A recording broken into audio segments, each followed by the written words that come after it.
What's that? Playoffs? Don't talk about it. Playoffs? You kidding me? Playoffs? I just hope we can win a game.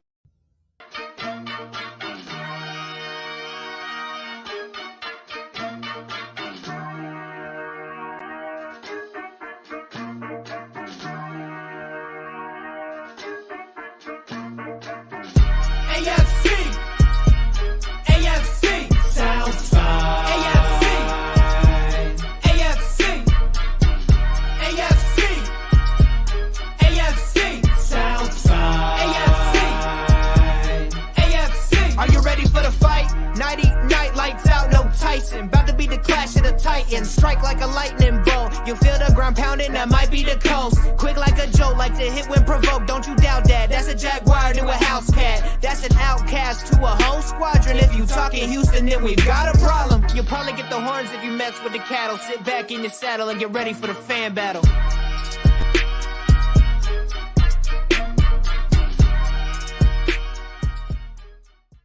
You know Jacksonville's motto, going places and eating faces. Right. Gang, gang. Speaking of eating faces, welcome to the Fan Battle presents the Jaguars Fan Battle versus the Texans Fan Battle for this matchup against the Texans and Jaguars coming up this Sunday. Before we get into it, let me introduce my colleagues, my knucklehead friends. First off, I got my little big brother, Mr. VT. What's going on? What's going on? What's going on? And this is coming down from and down there in Tampa. I don't know why he's a Jags fan. I guess he likes the misery. Oh well. I got Mr. Ammo. What's going on, buddy? No, just ready for this dub this weekend.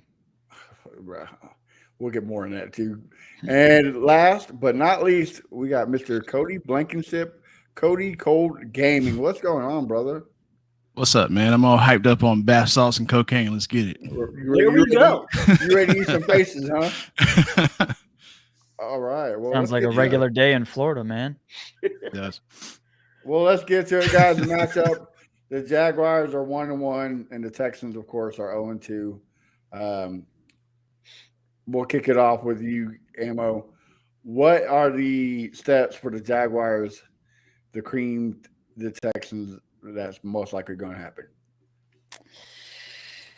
Well, I saw the Texans injury report, and that does not look pretty whatsoever. That's a long list of important names starting to stack up on that list. So, and already probably wide margin of victory, might be even worse now with that stuff starting to pile up. But then again, the Jaguars offense, which we all thought was going to be this top 5, top 7 unit in the league, is playing like a bottom 10 unit right now in terms of efficiency. So defense that we thought might not be good, playing pretty well. So kind of weird. So we'll see how that kind of maybe levels out this week. But the offense throws up another stinker, man. People are going to start jumping ship. Okay. Cody, you got anything to add?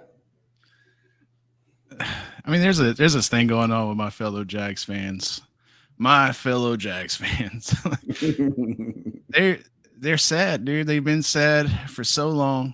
You know what I mean? And I don't have that same, like, I don't let that creep up on me. You know what I mean? Like I fight my own demons or whatever, and I fight my own battles, and I try to keep that away from me. Keep the negativity off your back, shake it off. You know what I mean? Travis Kelce, whatever. But so, like, I mean, the majority of the Jags fans I see now, whatever, it's week 2. We just played the defending Super Bowl champions. I mean, that's yeah, these stats. Check. I mean, yeah, these stats should have won that game like multiple times. Yeah. I mean, I agree with that part, but if you look at tape, they had us hemmed up, man. I mean, they had Trevor Lawrence hemmed up, I should say. Playing man press or whatever, and I hope nobody else does that to us this season. I don't want to give y'all any ideas or anything. Just delete this part of the tape. But I mean, I don't know. Like, he did the best that, he did the best, like, out of all the other Jags quarterbacks that I would have seen out there. So, I'm not a doomsday Jags fan, especially not after week 2. I mean, that's insane to me. Like, I mean, yeah, the stats reflect that we're like, on the bottom of the barrel, but only us and the Detroit Lions so far have played the Chiefs this year. I mean, and they're, like I said, they're Super Bowl winning team. Mm-hmm. So I mean, so when we come out, we play the Texans or whatever, I see us getting right back into the swing of things or whatever, and end this season with like, dub after dub after dub, and that's just something that I hope happens or whatever. I know how it is when the Texans come down to Jacksonville. Y'all got this weird voodoo curse over us. Mm-hmm. But We'll take it. I don't see it. Yeah, but I don't see that continuing. I don't. I mean, the injuries have been killing y'all, and y'all are on some like 4th string people now. So, I mean, that would be like an insanely embarrassing loss if it does happen. And I just don't see it happening. Mm-mm. Yeah. I just want to be clear that I am not one of those doomsday Jaguars fan as well. So what I was speaking about is that I know some people will be ready to jump that ship. That won't be me. I'm going down with the ship no matter what's happening. But I have every faith and every confident fiber of my being telling me that Jags offense is going to look right this week. Sadly, I live up here in Chiefs country, so I got to watch that game. And that's why I wrote the article on the Fan Battle Sports Network about the game of the Jaguars versus Chiefs. I thought y'all did a great job. Y'all kept the offense in check for the most part. For the first 3 quarters, y'all did keep the offense in check. It was Peterson and Reed game plan around y'all's both offenses. Like they're like, hey, we got to stop the offense no matter what we do. That's the main goal: stop the offense. And y'all did it for the most part, but once they start scoring, you can kind of see y'all got defeated there in the 4th quarter, especially when Trevor Lawrence, 11 throws in the end zone, and just could not get one completed. That just took the confidence, and that's when Kansas City ran away. But I'm glad to see y'all are sticking with the ship. That sounds like the version of VT for the Texans. So VT, they're talking about the injuries list. So why don't you go ahead and tell them what's going to happen? Let me just say that if the Jags don't win this, they should get their license revoked. They should not have a franchise. There's literally no way that the Texans should be able to pull this off. Just to give a quick rundown, I'm not going to go through every single one because that'll take 6 years. But we are missing Derek Stingley, our lockdown corner. We are missing our nickel back, Tavierre Thomas. He's being replaced by a practice squad guy, Grayland Arnold. Christian Kirk is going to have a field day. If you got Christian Kirk in fantasy, start him. That's just some. Petrie's out. Petrie's our best DB, even better than Stingley. Petrie's a beast. He had 5 interceptions last year, 147 tackles. And he's just a beast. And he's been out. He's going to be out this week, and he's possibly going to be out next week. So we are hopefully starting Ward and Murray. Murray, it may not start either because he's in concussion protocol. So we could have a 4th string safety out there. As far as our D-line is concerned, Hassan Ridgeway is our best run stopper, and he's out of there. Denzel Perryman's our Mike. He's out of there. So on defense, basically the game plan, if I'm the Jags, if I'm Doug Peterson, is follow Grayland Arnold and just throw the Christian Kirk all day long.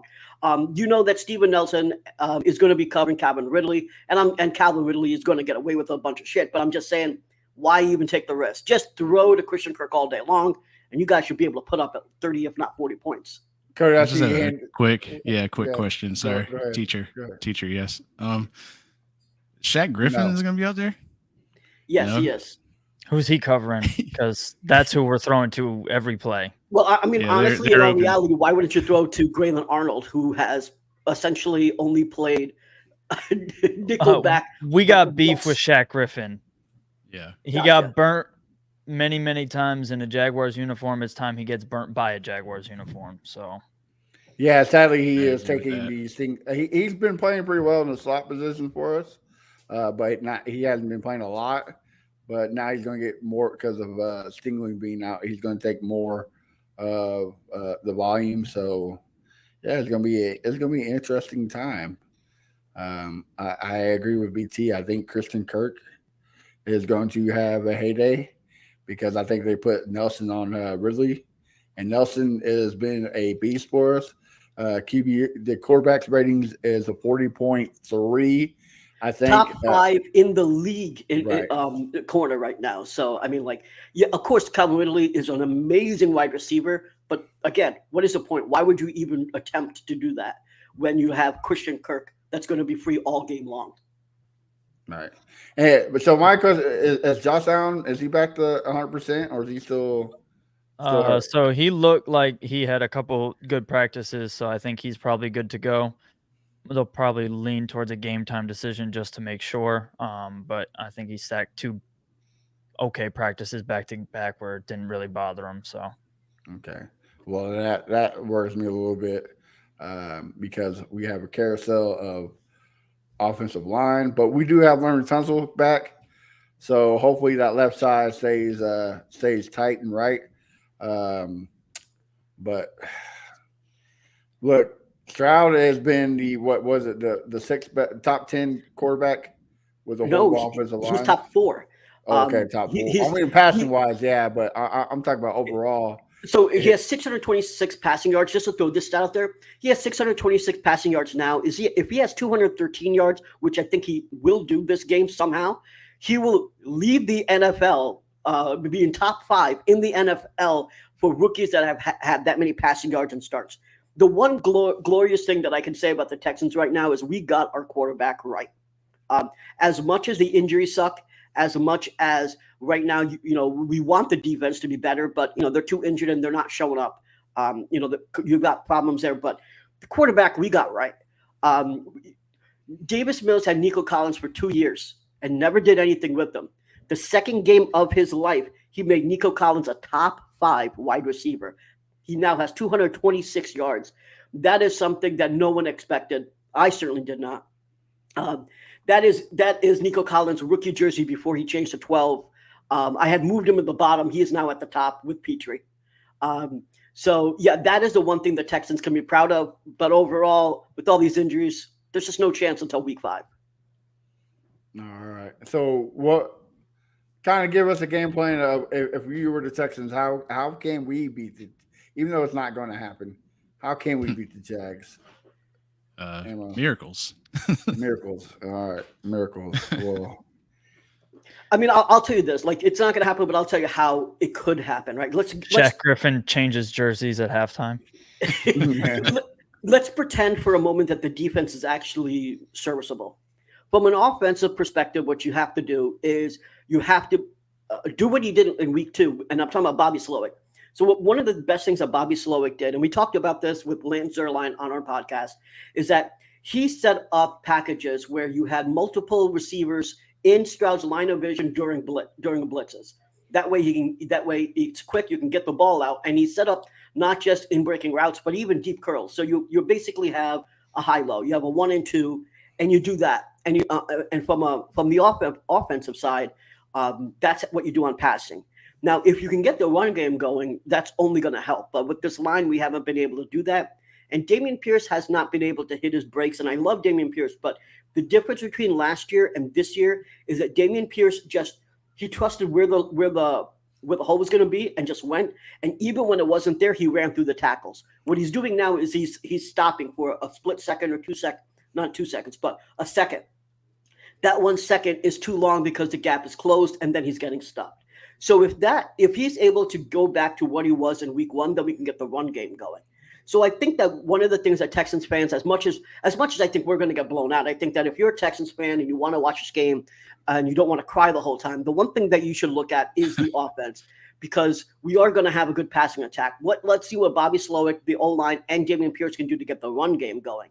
On defense, listen, I'm out of answers on defense. There's just way too many injuries there to do anything. I'm hoping that Will Anderson can get a sack, possibly 2. But other than that, defense is going to suck. Anything to add, fellas? I mean, yeah, like y'all's offense is crazy, and Stroud's putting up those numbers with Nico Collins, and you were calling that in the offseason and whatever. I didn't really believe you, but I mean, now it is like show and prove or whatever. It's week 2, and here Nico is like ahead of that wide receiver chart. So that's pretty cool. I mean, it's crazy that y'all are 0-2. I mean, like I don't understand what I didn't really watch y'all's games or whatever. Is y'all's defense just not like any point of attack or whatever towards anybody's offense? Like what's going on? Well, I mean, injuries is a big part. Like last week, we had Petrie and Ward out, and our defense is a safety.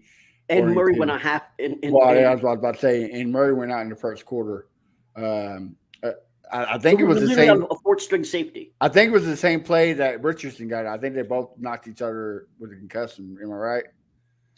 I think that was MJ Stewart that did that. Not. Okay. So he went out with the injury, and so we had to change the game planning. We couldn't man up no more. We had to do a lot of zone, but you have to on the front 7. They just weren't attacking. They weren't getting at the quarterback, and y'all know Gardner Minshew. If he has time, he's going to beat the zone, and that's what happened. Luckily, they ran the ball a lot and to kill the time. And just gave us the chance to come back. We could have came back, but just couldn't pull the trigger, and we lost. A lot of people think it was garbage time stats. The Colts were still blitzing. They were still in the fourth quarter. Yeah, they were still going after the quarterback. But like I said, in the fourth quarter, we had a chance to make it to a 1-possession game. We just couldn't get the end zone when we tried to kick the field goal. It was. And he's usually money at that spot, right. And he missed it.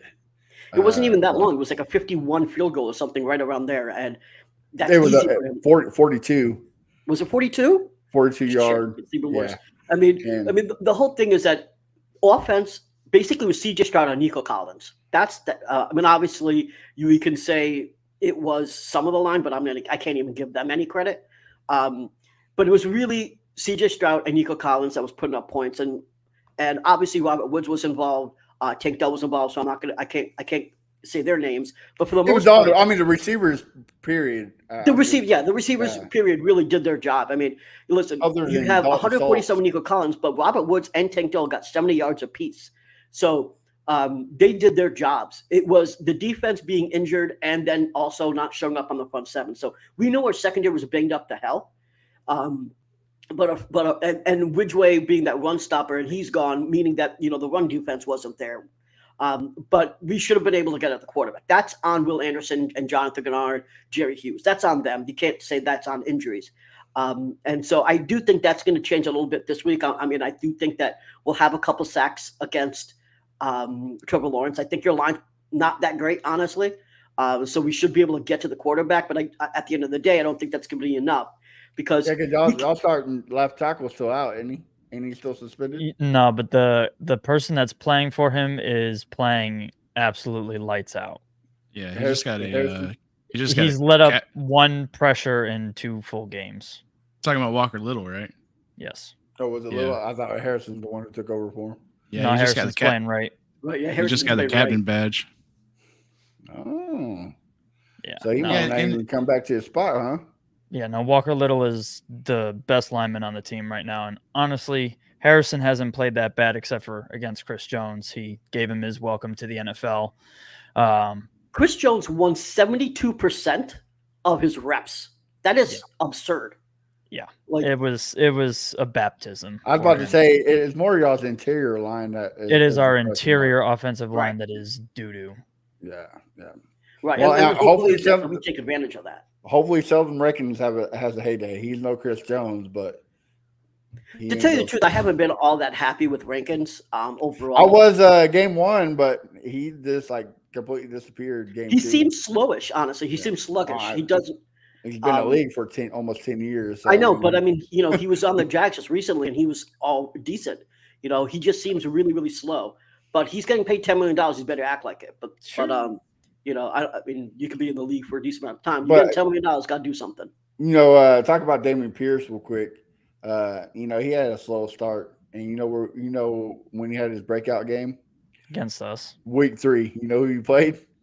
The Jaguars. So I was going to Hopefully- say your offensive key to victory is if you can get Dameon Pierce involved and you can get him going. That's how you beat the Jags. If there's a world where the Texans beat the Jaguars this week. See, and this is where I'm going to disagree with you because most of the time, I would actually agree with you 100, a bazillion% of the time. I would say run game, run game, run game, run game, run game. I'm all about the run. But now when we have a quarterback that can actually get the ball in really tight windows, the fact is he's incredibly accurate. His adjusted completion percentage outside of drops and throwaways is 88.9%. The dude is accurate as fuck. And so I love Dameon Pierce. I think the run game is the way that I would say most teams should win. But in this case, because of our O-line, pass. But I think what Amos was saying are you is- sleeping on our DBs right now? Tyson Yes. Campbell is going to And I should- clamp Nico Collins. I promise you that. Yeah, that would be a mistake, dude. We held Patrick Mahomes with Travis Kelce back to 17 points. I want to make this clear. I like CJ Stroud, but I am not going to anoint this kid after 2 weeks. It is way too early for all this. Dude, yards are great. He showed some promise. He's not a top 5, top 10 QB. He's played decently, but he's going to get his moment, and it's going to happen this week. If you want to win, it's Dameon Pierce. I mean, I think That's what beats the Jaguars. I think he's seen his bad moments, particularly.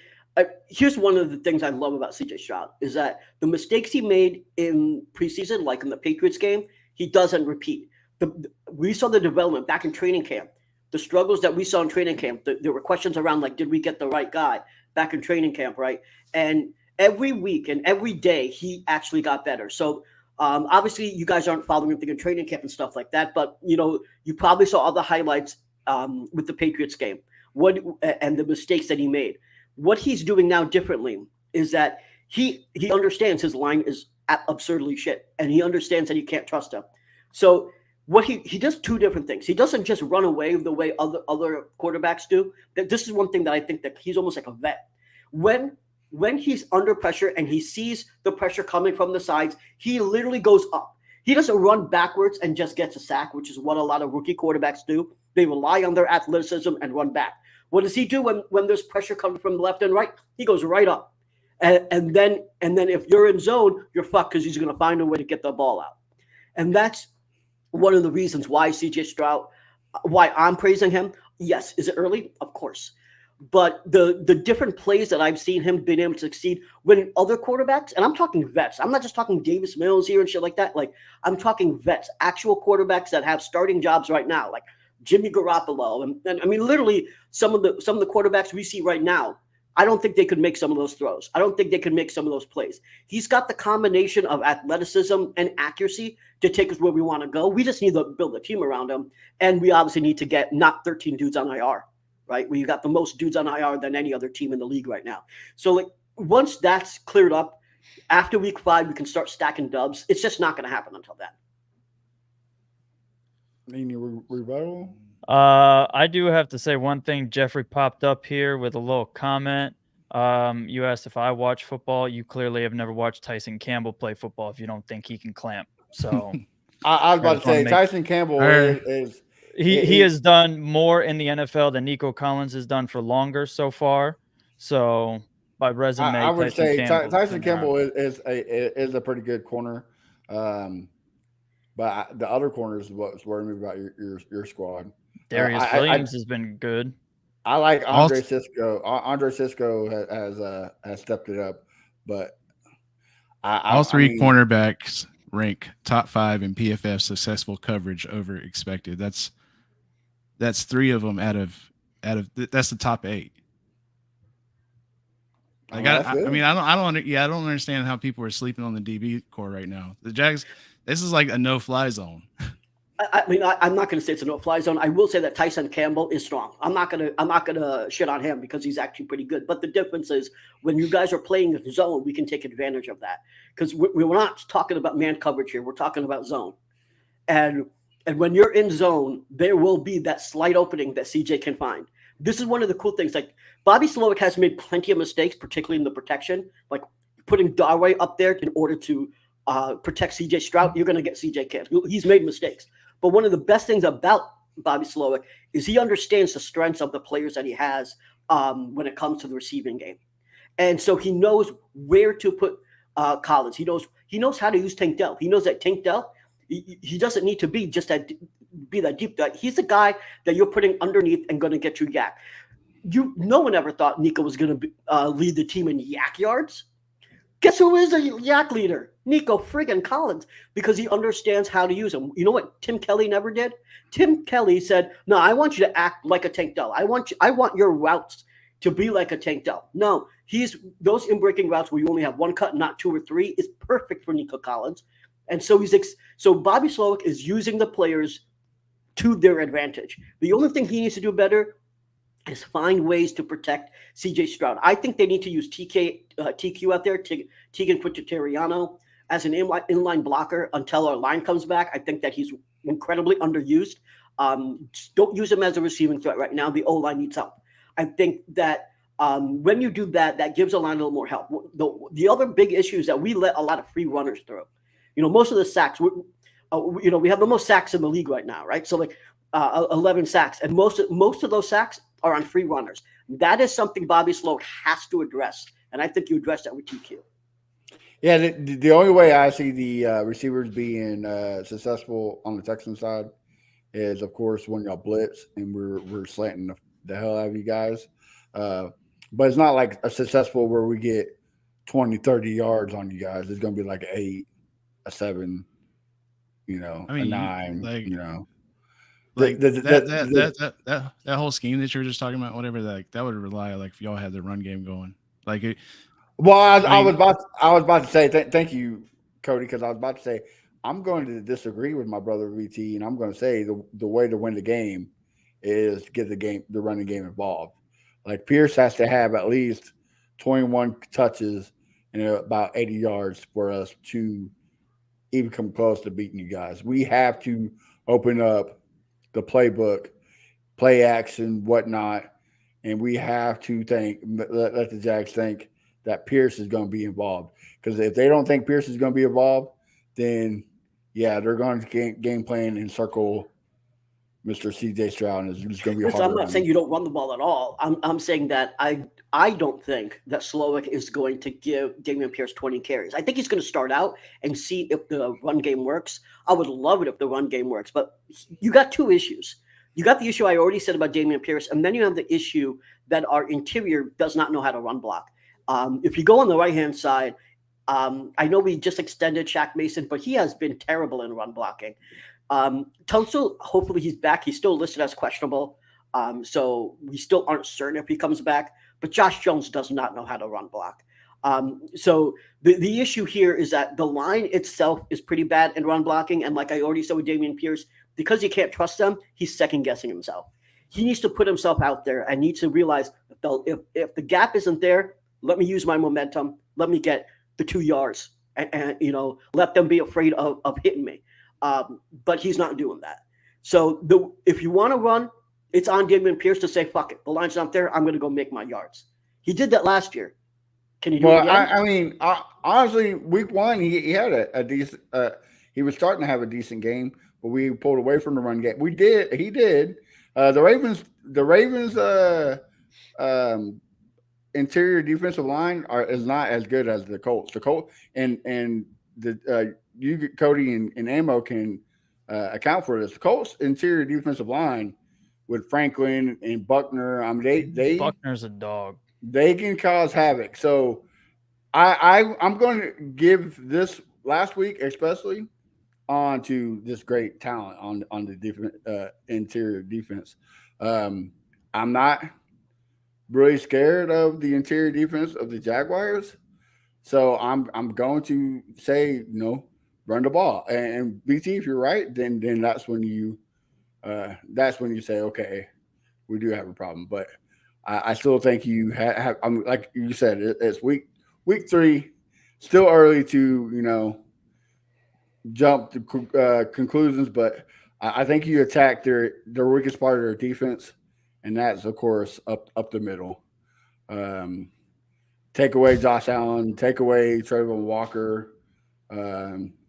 Hopefully, it utilizes the blitz, but I don't see that happening. I'm not necessarily scared of the Jags front seven. In all reality, the biggest thing I'm afraid of is Trevor Lawrence.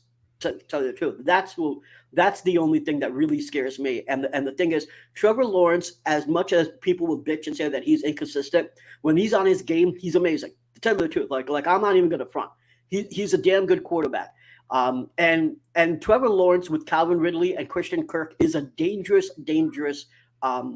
orgy. And Zay Jones. Zay Jones been awesome. Zay Jones is not playing this week. Oh, he's not. He's out. Okay. Zay's out. But thank God. Calvin Ridley and Christian Kirk. Listen, to tell you the truth, I dogged you guys for paying Christian Kirk all that money. I had to eat my own words. You guys definitely did the right thing by getting Trevor Lawrence that threat because it made you guys get to the playoffs, And Evan Ingram, although he hasn't had, great games yet, I think he might this week. So I'm starting him this week. I'm starting Christian Kirk and Evan Ingram in fantasy. And the thing is, because I think you guys have a ton of weapons. Listen, I hate to give Jazz love, but I'm gonna be real. Everyone talks about Miami having amazing offensive weapons, and they do. But the Jags have a ton of offensive weapons too. Travis Etienne, amazing running back that is part of the passing game. So I mean, the thing is, you've got a ton of weapons. You got Etienne, you got Christian Kirk, you got Calvin Ridley, and you got a good quarterback. Your offense is amazing. Zay Jones when he's healthy. When he's healthy. But in this game, listen, it's to me, what I'm scared of is your offense. It's not your defense, it's your offense. And your offense is rocking. I understand that the Chiefs game didn't look like what you guys wanted to look like. But again, it is the second game of the season. And what the hell can you do when you got Chris Jones winning 72% of his reps? To give you just some perspective, a top defensive tackle usually wins 22 to 25% of his reps. Chris Jones is winning 72%. This guy's a beast. He's a cheat code. I mean, in all reality, that is not representative of what the Jags are going to look like. And now I have to fucking vomit because I talked you up so much. Yeah. He's prime Aaron Donald, and that's what he is right now. And that's why we were so upset. It's like we have the weapons on offense or whatever. Like, why didn't we put up the numbers? And it's the Chiefs and Andy Reid and all this shit. And it's like, bro, if you just if they didn't have Chris Jones, you guys probably would have won that game. In all reality.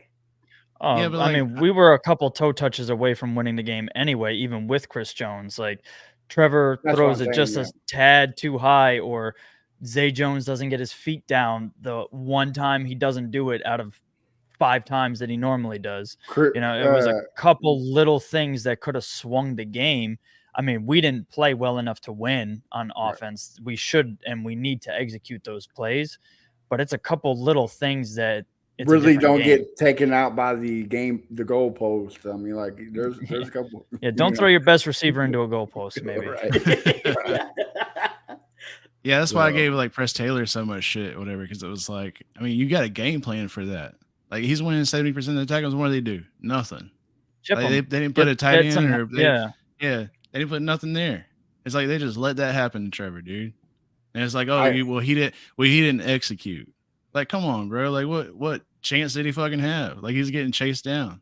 Like 70% of the time, like you said. Like, yeah, I don't know why you don't put your bruiser back, Tank Bigsby out there and do a little bit. He kind of was pretty non-existent this game. I think he got a grounding from week 1, even though he had his redemption with the touchdown. But I think, I mean, I would throw him out there with the cut block, the Chris Jones. I mean, take out his knees. You know what I mean? Like, you got to do something to stop Chris Jones. Right? They just didn't, dude. That was like the craziest part to me. And then they came in the press conference afterwards talking about like, oh, well, we went over the game plan and they just like didn't execute, whatever. And it was like coaches got to coach better and players got to execute better. It's like, how are you supposed to execute that better though? Like, come on, like you put like Anton Harrison. You're a rookie in the NFL. You need to block like one of the best defensive ends like in all of the NFL, and you need to do it consistently for the rest of this game because you're going to be on your own, buddy. Like who does that? Mind you, a guy that's in a contract year that's trying to play to get paid again, so he's extra on top of his stuff. Like, give him some help, man. Ooh. Yeah. Press Taylor should have got a lot more shit, and if like, the play calling like that continues, he will. So. I seen a play where he like punched they showed a video of him punching the desk like he was. Yeah, he's like, a little tantrum fit. Yeah. What happens when you call these screens and little 1 yard speed outs and all this cute little stuff instead of just attacking downfield? Yeah. Well, I mean, I think they had to, right? I mean, at that point, because of like Chris Jones and stuff, like, what do you got to do? You got to hit up in the short game and try to get some yak. Like, I don't actually hate the play calling. I can understand it's frustrating to watch. Trust me, I get it. Well, then they got to stop getting Jamal Agnew involved in offense because for whatever reason, man, he can't hold the ball. He's fumbling in key moments, especially against the Chiefs. I love him as a returner, and like he's made some cool gadget plays on offense, but I think that's got to stop now. It's hurting us more than it's helping us. We have way too many other weapons that need to get touches that I just don't see why he needs to be involved in the offense anymore. See, that's completely fair. I disagree with that because Zay Jones is out with a knee injury now. Well, I mean, maybe for this week, yeah, but like, I mean, going forward with a healthy room. Well, I'm glad that he was a part of the offense or whatever and knows like some of those, and has some of those like playtime moments, in games or whatever, because he's about to have to do it again. Right. All right, well, fellas, let's jump to predictions, man. I'll kick it off with VT. Go ahead and tell me your prediction. I mean, prior on our last podcast, I said that the Jags would put up around 27 without Stingley. I don't know, 34, 37, close to 40. It really should be up there. The Jags should be getting in the 30s, and I wouldn't be surprised if it gets in the 40s, to tell you the truth. I think we'll put up 2 to 3 touchdowns. I think we'll get 21 points, potentially 24. But I think, and the reason why I think that, in all honesty, is because it's a long game and we're going to get shut out pretty damn early. So I do think that we'll be able to put up the touchdowns there, but it's obviously just not going to be enough. The Jags are going to clamp us in the first half. I don't think the game is going to be competitive. All right. Ammo. Let's see. I'm going to go 31-17. Oh, all right. Okay. And I say this a lot, and I usually say it as a joke or like speaking into existence type moments or whatever. And I thought about not saying it for this one, just because like it's the Texans or whatever, and when they come here, it's like I said, y'all have this weird voodoo curse on us. But I don't want to not say it and then it happen. You know what I mean? I wanted to at least come true one time. So Jags by 50, dude. Let's go. There you go. Yeah. Well, I Wednesday when we had Lance Zerline on the Texans Fan Battle, I said it was going to be 31-14. But now that Stingley is out, I'm going to say it's 31-10. My previous prediction against on the AFC South Fan Battle. This offense, man. I'm with BT. That's what scares me. You're depressing, dude. I'm so sad, bro. I mean, what you stay away from sharp objects and ropes, dude. No more bridges for y'all. What are you supposed to do when your injury IR list? I mean, the amount of injuries we have is fucking ridiculous. Oh my god. Our injury list is longer. I came on here expecting to roast y'all and stuff, whatever, and it feels like a goddamn therapy session. Look, we were in our text thread. We're like, man, we gotta go in here and get roasted by the Jags fans. Like we were prepared for this. We knew what was going to happen. Like we already know, bro. Like the group therapy session message group. Yeah. Look, but like for real though. The Texans injury list is longer than Santa Claus's good or bad list. Like, dude, it goes on for miles. Like, I mean, on top of the injury reserve list, the dudes that are playing are still hurt. Larry Tunsil, if he plays, he's still hurt. Like the dudes I understand all football players are hurt, right? But on top of the injury reserve list, the players that are actually playing are hurt. So like, there's literally like. God forbid this line is worse than it has been the last 2 weeks if something happens to CJ Stroud. But overall, fuck, we're just way too hurt to do Even anything. CJ Stroud's playing with the shoulder injury. Oh yeah, he's hurt too. He's Yeah, hurt with so- a shoulder injury, right? Yeah, so Like, like, thank you, man. I even forgot about My that. leg. yeah. So like, I That's mean, the same to me.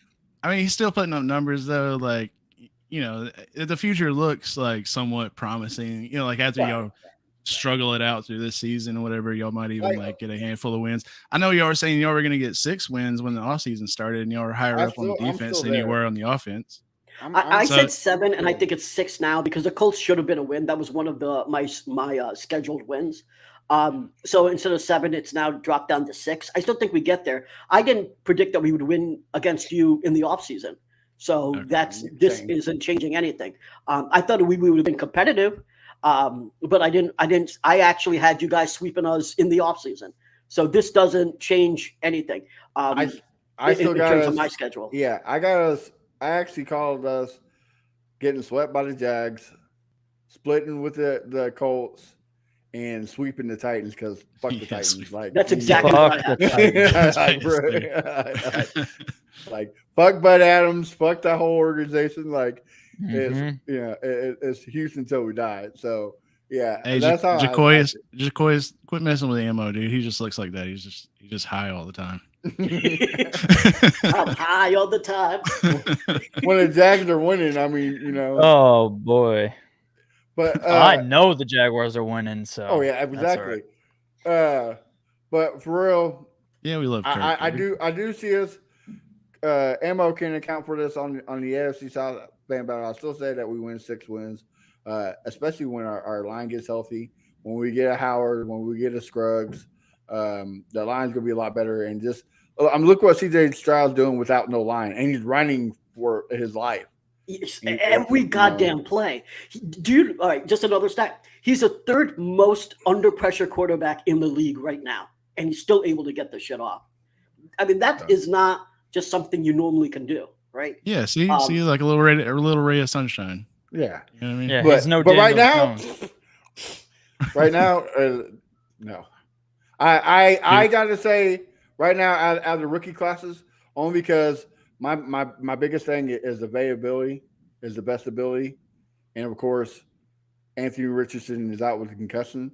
So I'm gonna say the best quarterbacks in rookies is Stroud number 1, Richardson number 2, and then Bryce number 3, and Levis will always be number 4 because of Mayo.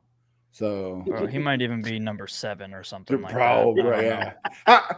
Well, however many quarterbacks was in this draft, he's the last one. Like, Yep. I don't know how whatever. many there were, but Right. he's the Right. last one. right. How bad If does it- Ryan Tannehill need to be before he gets a starting position? Like, that's insane. To me. I honestly don't know why they are. They won't like. They love old people, dude. They love trotting them out and just like y'all play till y'all It's a die. retirement home. Yeah, it is. It is. bro. It's a retirement home they, for wide receivers. They will never ever bench Tannehill because he's so inconsistent. One day he's real good, and the next Sunday he's really bad. Then Right. really good, then really bad. Like they're never going to because he's so inconsistent. He's inconsistent enough to win them 3 or 4 games. He's been like that his So- whole career or whatever, and Titans fans act like he's not. And I just don't understand like what the hell is in the water up there where they just like believe all the stuff that they're talking. And yeah, Levis Girl left him for I saw Morgan Wallen. She's like, I ain't fucking no 3rd stringer. She's dating Morgan Wallen now. Yes. So the story was like she went to the Morgan Wallen concert or whatever and got picked up and went backstage. And if that was Levis's girl, it ain't no more. Mm-mm. If my girl goes backstage with Morgan Wallen, dude, I'm wiping my hands Yep. of that and Look, leaving. And that's a bad thing because that's the only good thing he had working for him was his girl. Seriously. Like, Mhm. yeah. See Dude, the only think good about thing. how about he him. feels right now. He was supposed to be selected in the top 10, went 2nd round, lost his hot ass girlfriend, and is now a 3rd stringer on the Tennessee Titans. What? The only thing he really has going for him is his Mayo contract. Like Yep. literally, like he's got a Mayo contract, and that's How about great though? How great though would it be that the Titans finished with like a top 8 pick, and they spit it on the quarterback. And the last 3 years, they 1st, 2nd, and 3rd, on a quarterback. Wouldn't that be awesome? Oh, I would love if Tennessee had to draft a quarterback every single year. That would just Bro. make me so happy. Bro, and just hear the Dude, Titans fans. imagine sitting in that room waiting for your name to get called, and you're like, in the NFL draft, you're like, okay, we're gonna go first round, and that one day is as good as it gets. It's like that's day you don't get picked or whatever. The second day, and then like everything just starts going downhill. That's insane to me, dude. Because usually that'd be like the best day of your life. It was Levis's worst, I guess. That's nuts. I know there was Life is a country song. I know there was sitting here eating mayo. Yeah, he's gonna get his fucking truck repoed while he's at practice. Nah, he got the cover. He has the Hellman's truck, so it's good. Yeah, he's got a couple of Hellman stickers on there. They're not gonna repo that. Yeah, that's right. No, nobody wants to touch that with 10-foot pole, So, but all right, why there's so many bananas in here? Right. Hey, why they have bite marks in them? What the fuck? Why is there coffee with mayonnaise in it? What? So all right, fellas. Well, in the wise words of our boy Crenshaw, this is the horrible part of the show because it's the end. Guys, tell us where we can find you on social media and what you got cooking. Cody, I'll kick it off with you first. Where we can find you on social media, what you got cooking? So at Cody Cole Gaming and at Jags Fan Battle. And we're live Tuesdays at 8. And you also got the Fan Battle on Fridays, correct? Yes. Yeah. Okay. So awesome. I mean, we need a Falcons fan for next week. So trying to find one. We might have to create a Falcons fan because I don't know that they exist. My internet just crapped out. I don't even know if y'all can hear me right now. Yeah, we can hear you. We just can't see you. Yeah. Okay. That's a good thing. We don't want to see you. So, all right, Emma. And what about you? Tell me where you can find you and what you got cooking. So you can find me on Monday nights on the AFC South Fan Battle podcast. You can find me Fridays, trash talking whoever the Jaguars are playing for the week. And then you can find me on Twitter at AmmoJags. All right. BT? You can find me on the Texans Fan Battle podcast every Wednesday at 8 p.m. Central. You can find my latest article at fanbattlesports.com. And you can find me on Twitter and Threads and everywhere else at Brown Chubby Bear. All right. You can find me at A1 Day One Texans. I've been writing some articles. Sadly, I had to write one for the Jags. So make sure you check us out at fanbattlesports.com like BT just said. You can catch me Mondays with Ammo, trash talking the Titans on the AFC South Fan Battle podcast. And then Wednesdays with my boy BT and Crenshaw on the Texans Fan Battle podcast. So don't miss out because we have the first running back of the Texans, Mr. Wells himself. Jonathan Wells. I love this dude, man. I love him. If you guys aren't excited about CJ Stroud of the season, you got to watch this episode. He is a hype master for CJ Stroud, and he's on point. Tune in. It's going to be great. And until then, enjoy this ass kicking we were about to see from the Jacksonville Jaguars. Talk to y'all later.